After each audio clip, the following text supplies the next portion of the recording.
बिहार में हुए विशेष गहन पुनरीक्षण को लेकर घमासान मचा हुआ है। एसआईआर की प्रक्रिया पर विपक्ष लगातार सरकार को घेरे हुए है। संसद से लेकर सुप्रीम कोर्ट तक इंडिया गठबंधन इस प्रक्रिया पर सख्त विरोध कर रहा है। विपक्ष इसे चुनाव आयोग और सरकार की मिलीभगत करार दे रहा है और संसद में इस मुद्दे पर चर्चा कराने की मांग भी कर रहा है।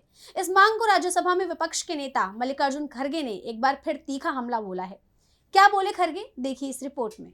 एसआईआर को लेकर विपक्ष और सरकार के बीच टकराव बना हुआ है। संसद से सड़क तक विपक्ष इस मुद्दे पर बेहद आक्रामक दिखाई दे रहा है।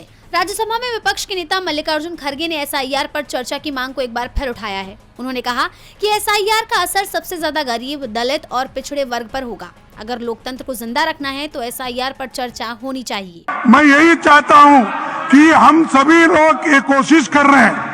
अरे आप लोग इसमें क्या अनकॉन्स्टिट्यूशन बात कर रहा हूँ, मैं तो यही बात कर रहा हूँ कि इसका सबसे ज्यादा असर गरीब, दलित, आदिवासी,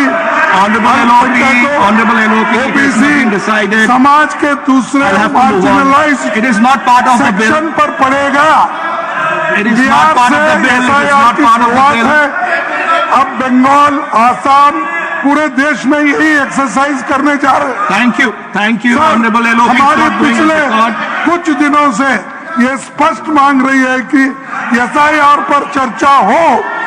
विपक्ष चाहते हैं सदन चले, सभी जरूरी मुद्दों पर चर्चा हो, लेकिन बीजेपी सरकार नहीं चाहती है। और ये नहीं, ये हमेशा वोट चोरी करके सत्ता में आए, चोरी की सरकार है।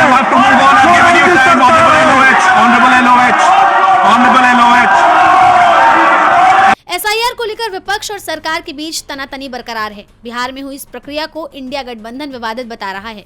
वहीं अब खड़गे ने यह भी बता दिया कि इस प्रक्रिया से सबसे ज्यादा कौन प्रभावित होगा। डीबी लाइव की रिपोर्ट।